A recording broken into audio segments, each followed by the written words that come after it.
No auge do século XVIII, o reino mais glorioso da Europa enfrentaria um adversário poderoso, a força de seu próprio povo.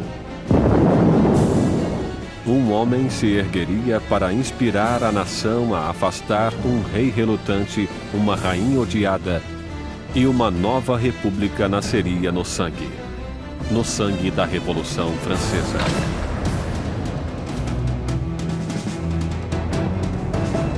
A Revolução Francesa, distribuído por Logon, versão brasileira Sérgio Moreno.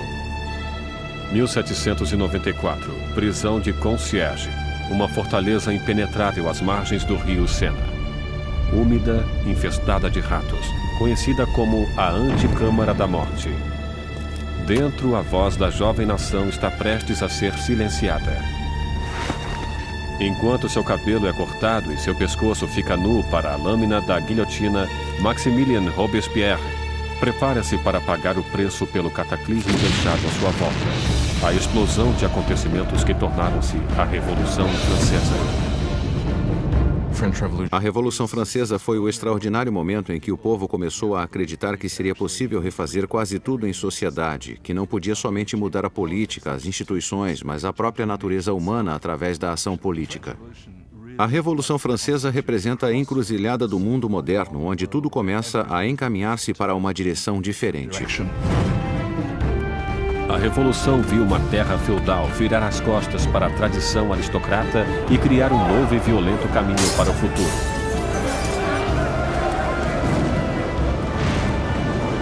Faria estremecer os próprios fundamentos da Europa e seu impacto seria sentido além dos mares. É o acontecimento mais importante da história ocidental. Há desenvolvimentos que podem rivalizar-se com ela, como a Revolução Industrial ou o capitalismo. Não consigo pensar em nada mais importante. Foi a revolução que mais abalou o mundo, se considerarmos que acabou com a Igreja Católica, livrou-se do cristianismo, livrou-se da nobreza, do rei e de todas essas coisas. A Revolução Francesa levou o pão aos pobres, a democracia à França, e estabeleceu uma nova ordem na sociedade. Mas o progresso custaria seu preço. Era um momento de esperança e ambição extraordinárias e acabou transformando-se em tragédia. Alquebrado e derrotado, Robespierre, que há pouco tempo ocupara o cargo mais alto, encontrava-se em meio à revolução mais cruel e sangrenta da Europa. Fiel a seus ideais, era chamado de O Incorruptível. Tão poderoso que qualquer manifestação sua causava o medo em toda a cidade. Um mestre em oratória, as palavras de Robespierre eram suas armas. Agora silenciado por uma bala na mandíbula, aguarda o mesmo final brutal a que obrigara tantos outros. A revolução devoraria seus criadores.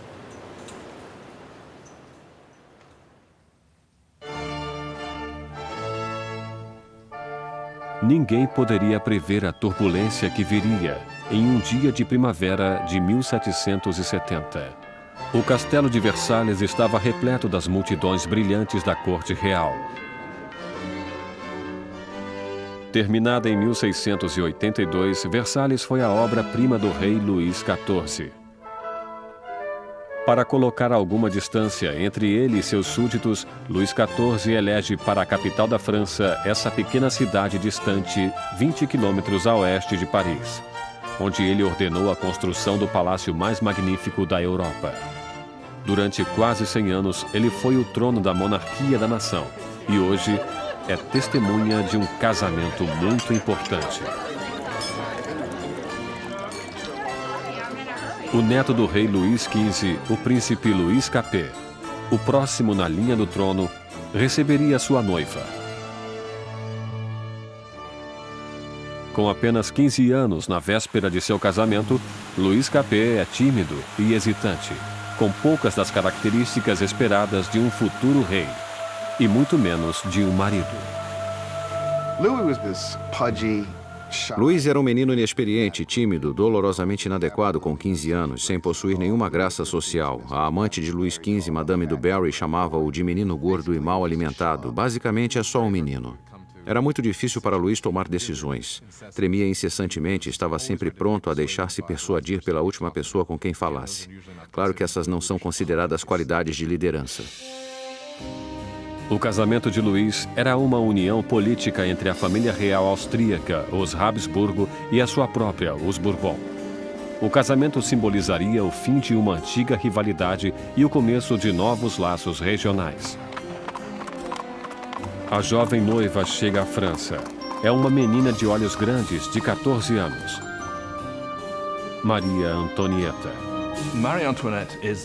Maria Antonieta era uma arquiduquesa austríaca. Era a filha mais jovem da imperatriz Maria Teresa.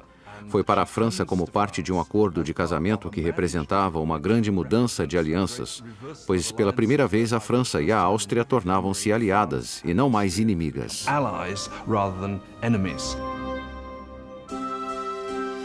Maria foi para a França como um símbolo político, mas como adolescente tinha pouco interesse em assuntos políticos. Quando Maria Antonieta chegou a Versalhes, era muito jovem, não sabia muita coisa sobre o país em que viveria, não conhecia os costumes, não sabia nada sobre a corte, era uma moça de cabeça firme e muito alegre, mas ainda era uma menina. Quando Maria Antonieta chegou a Versalhes, era apenas uma adolescente loura, olhos azuis. Era bonita. Gostava de ser atraente para as pessoas e chegou com a intenção de conquistar o marido e sua nova família.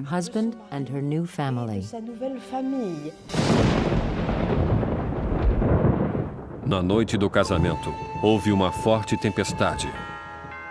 Mas a grandeza da cerimônia iluminou o palácio enquanto os recém-casados dirigiram-se para a alcova real.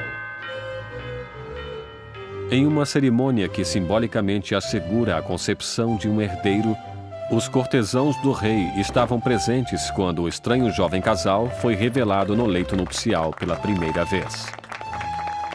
A multidão estava encantada e as expectativas eram elevadas. Mas quando as cortinas se fecharam, ficou claro que um herdeiro não seria produzido tão facilmente. Luís não estava interessado somente em governar, não estava particularmente interessado em amar também e não prestou atenção na mulher nas primeiras noites e nem mesmo mais tarde em seu casamento. Muitos anos depois, o casamento foi finalmente consumado. A ausência de um herdeiro logo espalhou boatos por todo o país e continuou a perseguir o casal durante anos. O casamento de grande gala continuou durante dias, mas fora dos portões de Versalhes, pouco havia para ser comemorado.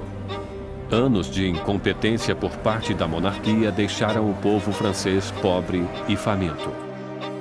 Há quase uma década, Luís XV perdera a Guerra dos 7 Anos em batalhas por territórios da América do Norte. Esse conflito malfadado quase levou a França à falência financeira e em prestígio. Os cofres do país ficaram quase vazios, mesmo com a população crescendo cada vez mais. Com doenças como a praga, já distantes, pouca gente ainda morria, mas cada vez existiam mais famintos. Os habitantes da França cresceram de 20 para 26 milhões no século XVIII, depois de ter crescido só 1 milhão nos 2 séculos anteriores.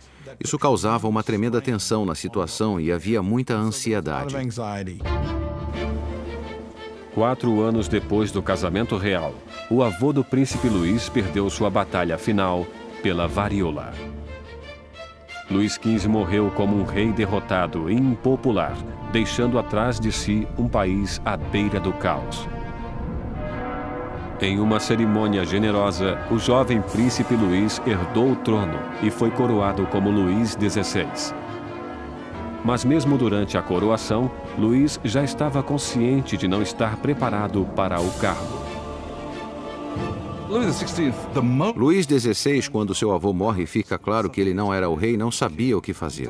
Sente como se o mundo caísse sobre ele, mesmo tendo sido educado sendo que seria um rei. Só que não se sente preparado para isso.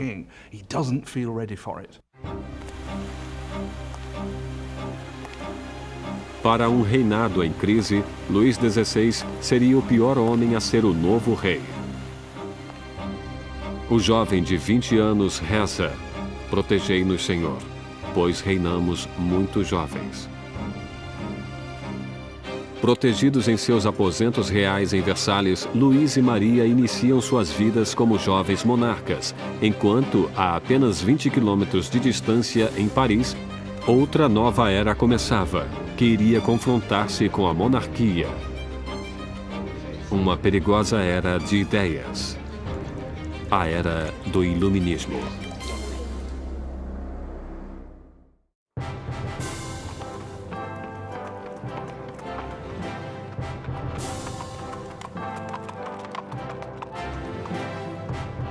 Quando a carruagem real aproximava-se do Colégio Louis Le Grand em Paris, as multidões aproximavam-se para admirar a grandeza. Era o dia de receber o novo rei coroado, Luís XVI, e sua encantadora esposa austríaca na cidade de Paris. E na liderança da festa de boas-vindas estava um jovem e promissor estudante de direito, Maximilien Robespierre. Quando Robespierre era um estudante, o rei visitou o colégio e Robespierre dirigiu-se ao rei em latim. Portanto, ele falou com Luís XVI quando adolescente. Enquanto Robespierre respeitosamente fez seu discurso em latim, o rei mal percebeu o garoto. Mas anos mais tarde, seus destinos cruzariam-se novamente sob circunstâncias muito diferentes e muito mais trágicas. Foi um daqueles rituais que aconteciam em todas as escolas, apesar daquele ser carregado de ironia, pois aqui temos o jovem Robespierre lendo seu discurso em honra ao homem que ele mais tarde mataria. Mas na época, o discurso era caloroso e os elogios sinceros. A visita da realeza pode ter conquistado o coração do povo, mas suas mentes inclinavam-se cada vez mais em uma direção completamente diferente. Desde a Idade Média, a sociedade europeia estivera dividida em 3 classes distintas, ditadas pelo nascimento. Havia uma grande divisão entre a riqueza da nobreza e a do clero e a pobreza dos camponeses. Então, no início do século XVIII, a razão e a ciência começaram a desafiar as antigas tradições. Varrida por uma corrente de inovação e por nova literatura, Paris torna-se o centro filosófico do mundo. A cidade pulsa com o florescimento do conhecimento, um brilho cheio de possibilidades. É a era do iluminismo. O iluminismo é um movimento que diz para não confiar em autoridades ou em qualquer coisa que alguém lhe tenha dito. Pense por si mesmo, teste você mesmo. No antigo regime da Europa, diziam o que deveria ser pensado. Recebiam informações do alto, dos padres, dos governadores. Portanto, a ideia de poder mapear o conhecimento humano e ter acesso a ele era revolucionária. Nos salões de elite de Paris, os aristocratas reuniam-se para discutir autores do iluminismo e a era burguesa da razão. Voltaire, Rousseau, vozes frescas que pregavam a liberdade, o controle do próprio destino e, acima de tudo, a igualdade. A paixão por essa nova literatura encontra-se principalmente na classe superior, mas como o iluminismo atingia todos os níveis da sociedade, o grito de igualdade começou a ameaçar o modo aristocrático de vida. O que torna essa ideia perigosa é que mais cedo ou mais tarde haveria a pergunta: por que os aristocratas são privilegiados? O mundo poderia mudar para tornar-se um lugar melhor? O progresso é possível? Isso minaria a ideia de que a monarquia é natural, a aristocracia é natural e que a hierarquia é natural. Para ver o iluminismo em ação, era apenas necessário olhar para o outro lado do Atlântico, onde os americanos lutavam por liberdade da antiga inimiga da França, a Grã-Bretanha. O jovem rei Luís quis vingar-se das derrotas de seu avô e viu a oportunidade na Guerra Americana pela Independência. Luís dedica à causa um total de 2 milhões de liras, o suficiente para alimentar e abrigar 7 milhões de franceses durante um ano. O investimento marcaria o início do colapso financeiro da França. A América levou a França à falência devido à dívida em que a monarquia francesa incorreu para lutar na guerra para a independência americana. Isso foi crucial para a situação financeira da monarquia francesa, porque ela não tinha como pagar aquelas dívidas. Enquanto Luís enviava tropas e dinheiro para o outro lado do Atlântico, Maria ocupava-se em criar suas próprias dívidas. A vida em Versalhes é uma rotina sem fim de rituais arcaicos e formalidades. Existiam cerimônias para o despertar dos reis, para vestirem-se, para comer, para recolherem-se ao leito. Para divertir-se em meio àquela loucura de rituais, Maria Antonieta preside desfiles de uma moda cada vez mais audaciosa. Maria era obcecada pela moda, especialmente penteados criativos que levavam horas e mais horas para fazer, usando todos os tipos de ornamentos e frutas. Para muitos, aquilo era obsceno. Passou a representar tudo o que havia de errado com ela, com Versalhes e com aquela cultura.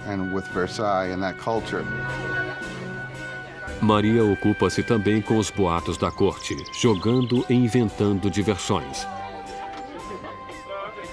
Como suas despesas aumentavam cada vez mais, Maria foi apelidada de Madame Déficit. Maria recebeu o nome de Madame Déficit quando o país encontrava-se em um caos econômico e ela continuava a gastar como se nada acontecesse em vestidos, joias, sapatos. Era a Imelda Marcos da época. De todas as dívidas de Maria, a maior de todas era para com seus pais. Um herdeiro para o trono. Durante 7 anos de casamento, Luís e Maria ainda não tinham produzido um filho. Maria encontrava-se em uma posição tremendamente humilhante. A função de uma rainha era produzir um herdeiro. Era absolutamente necessária a presença de um filho. E durante aquele tempo o povo criticava, estavam insatisfeitos. Diziam, o rei jamais deveria ter se casado com essa arquiduquesa austríaca e agora ela nem consegue produzir um herdeiro para o trono. Maria estava desesperada.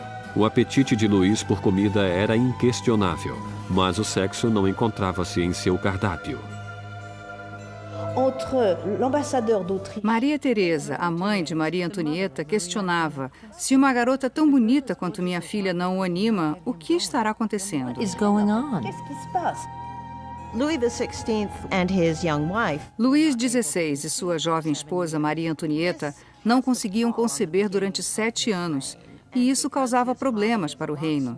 E como o hobby do rei era a serralheria, havia todo tipo de canção sobre Luís, o serralheiro, não conseguir encontrar o buraco da fechadura. O desinteresse de Luís por sexo foi entendido como uma falta de força para um rei. Depois de anos de frustração e de pressão por parte da corte, Luís foi diagnosticado por uma condição tratável chamada fimose. Luís tinha uma deformidade que tornava a ereção tremendamente dolorosa e por isso não houve a consumação até que fosse feito um ato cirúrgico. Mas ele tinha medo mortal da cirurgia e levou anos para concordar em fazê-la. E quando finalmente concordou, voilá. Depois de uma simples cirurgia, o casal pôde ter sua primeira filha, Maria Teresa.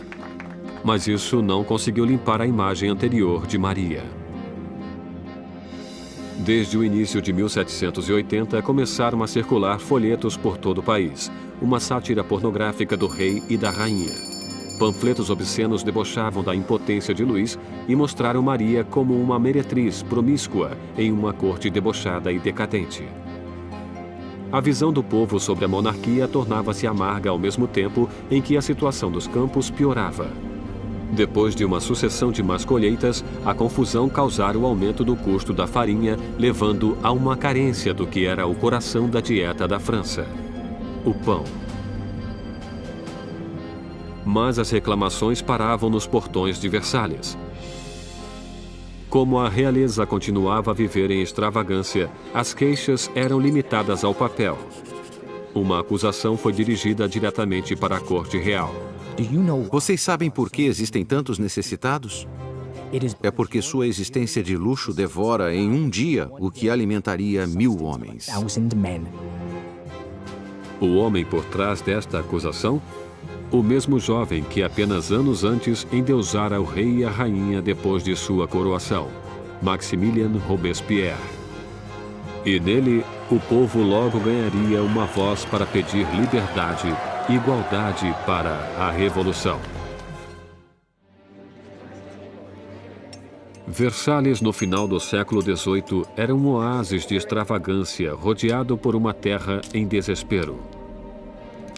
E com um rei inseguro no leme, a França seguia o caminho certo para o desastre. Depois de 19 anos de casamento, Luís tinha 4 filhos. Só que, como rei, continuava impotente. Em uma tentativa de demonstrar liderança, Luís ousa fazer reformas financeiras. Mas sua falta de conhecimento sobrecarrega os pobres com impostos pesados, enquanto a nobreza não paga por nada. Com a economia em ruínas e o povo agitado, parecia que até os céus estavam zangados, torturando a França com o pior inverno em 90 anos. Se Deus alguma vez interveio para piorar a situação, o verão de 1788 e a primavera de 1789 foi o momento em que isso aconteceu. No verão de 1788 já existia uma crise política germinando e ela desenvolvia-se ao mesmo tempo que uma grave diminuição de alimento. Para o povo da França do século XVIII, a farinha era a essência da vida. O pão, a medida da existência. A pessoa mais simples da França consumia pelo menos 1 quilo de pão por dia. O pão era muito importante. Seu preço foi sentido por todo mundo. Se o preço dobrasse, era um sinal de más notícias. Com os enganos financeiros cometidos por Luís, o custo da farinha aumentou horrivelmente. A quantidade de alimentos era pequena. E o custo de um pãozinho logo era igual ao do salário de um mês. A fome tornava-se ira. Revoltas surgem por toda a França. Casas são destruídas. Padarias são roubadas e os padeiros que não podiam mais vender o pão eram linchados.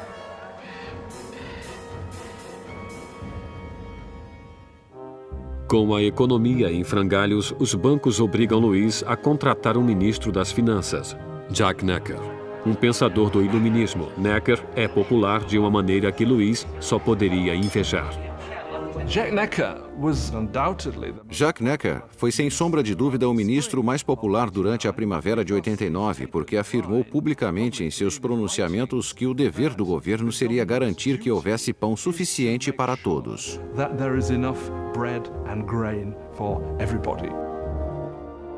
Como a nação em uma crise fiscal, Necker insiste que Luís faça uma reunião do corpo representativo tradicional do reino, os Estados Gerais. Era a primeira vez em que os representantes eram convocados em 175 anos. A França estava organizada politicamente em algo chamado de 3 estados. O primeiro estado era o clero, o segundo era a nobreza e o terceiro todos os outros. E segundo os censos contemporâneos, os 2 primeiros estados ocupavam 3% da população e o terceiro estado 97%. Muitos julgaram o fato injusto para com o terceiro estado, que era a maioria da população, ter somente 1/3 dos representantes. Sentiram que seria injustiça a existência de um parlamento com 3 câmaras, onde 2 delas, a nobreza e o clérigo, venceria nos votos o povo. 4 de maio de 1789. Um jovem e habilidoso advogado e político chegou a Versalhes. Maximilien Robespierre chegou para ficar diante dos Estados Gerais como representante, para lutar por uma voz justa para o povo que ele representava, o terceiro Estado. Órfão nascido no interior, Robespierre obteve uma proeminência acadêmica com seus estudos prodigiosos, tornando-se um orador eloquente, com ótima aparência, sem um fio de cabelo ou uma frase fora de lugar. Em casa, na pequena cidade de Arras, as ideias do iluminismo que absorvera nos salões de Paris fundaram uma voz poderosa, e ele tornou-se o mais importante advogado do local. Quando ele voltou para Arras e começou a praticar como advogado, lia tudo sobre o iluminismo. Robespierre era alguém que, quando praticava leis em Arras, tentava levar as ideias do iluminismo para os casos que defendia. No Estado Geral, Robespierre e seus colegas exigiam que a nobreza e o clero pagassem impostos, mas Luís sentia-se tremendamente ameaçado pelo crescente radicalismo do Terceiro Estado. Quando, no dia 20 de junho, depois de um impasse de 6 semanas, os representantes chegaram para descobrir que seriam silenciados. No dia 20 de junho, quando os representantes chegaram para a reunião e encontraram as portas fechadas, suspeitaram de um complô. Passaram para outro local que chamaríamos de quadra de tênis e que, na verdade, era uma quadra de handball. Juntaram-se e juraram que não parariam de reunir-se até terem uma nova Constituição. Os representantes declararam uma nova Assembleia Nacional, os verdadeiros representantes do povo da França. O juramento da quadra de tênis é um desses grandes momentos simbólicos na história da Revolução Francesa. Temos todas aquelas pessoas reunidas em uma quadra de tênis levantando os braços quase como uma saudação romana. E para a Assembleia aquele foi o momento em que perceberam algo em sua força e em sua dignidade e souberam que poderiam realmente desafiar o rei da França.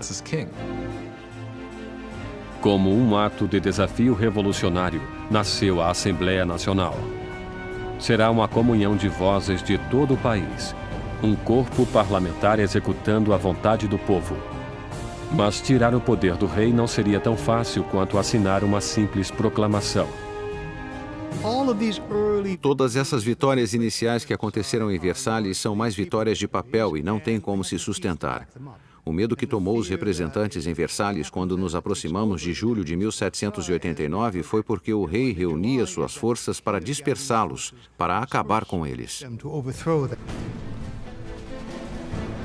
No início de julho, 30 mil tropas reais posicionavam-se em torno de Paris. Para defender-se, o povo formou uma nova Guarda Nacional.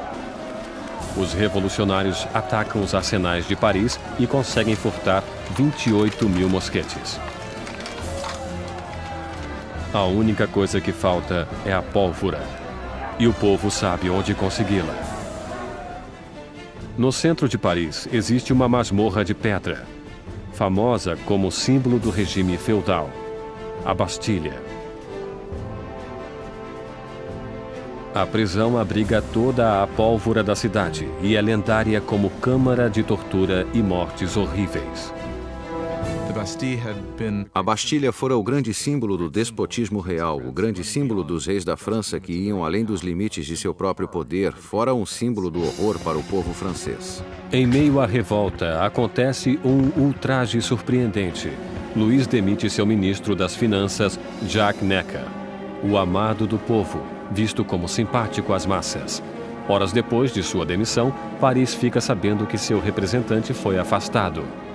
Não restou mais nada além da revolta. No dia 14 de julho, multidões reuniram-se identificando-se com um pequeno penacho vermelho e azul, as cores de Paris, separadas pelo branco, a cor da causa dos Bourbon. Nascia o tricolor. E entre a multidão enfurecida, uma voz grita: para a Bastilha!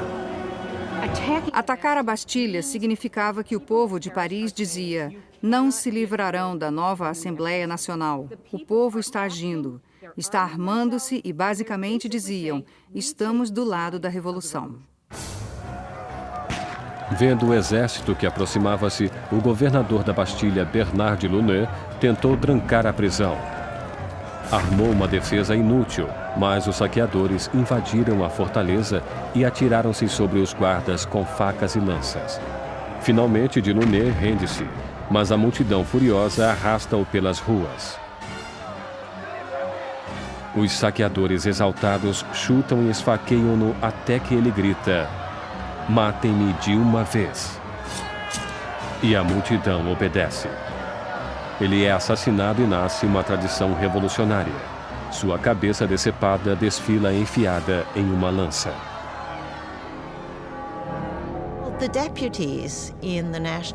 Os representantes da Assembleia Nacional não condenam esse ato de violência.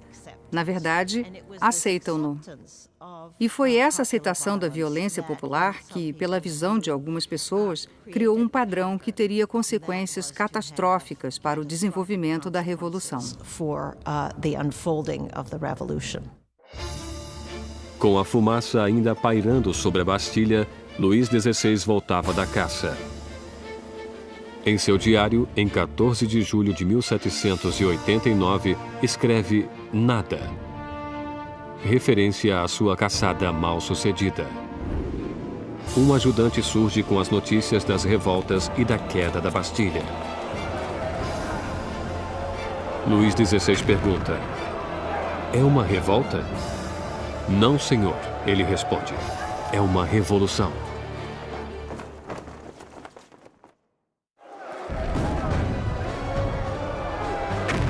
A queda da Bastilha soltou as rédeas da revolução. O povo desafiara seu rei e vencera. Não havia mais retorno. Como um símbolo da derrota real, o povo, homens, mulheres e crianças, cavaram com as próprias mãos e derrubaram a Bastilha, tijolo por tijolo. Começavam a desmontar o próprio passado. Os franceses decidiram destruir a Bastilha logo que puderam. Sem terem como usar explosivos, isso foi feito dolorosamente, mas com um tremendo vigor. E os tijolos foram arrancados e vendidos como emblemas da demolição do despotismo. A energia das ruas dava força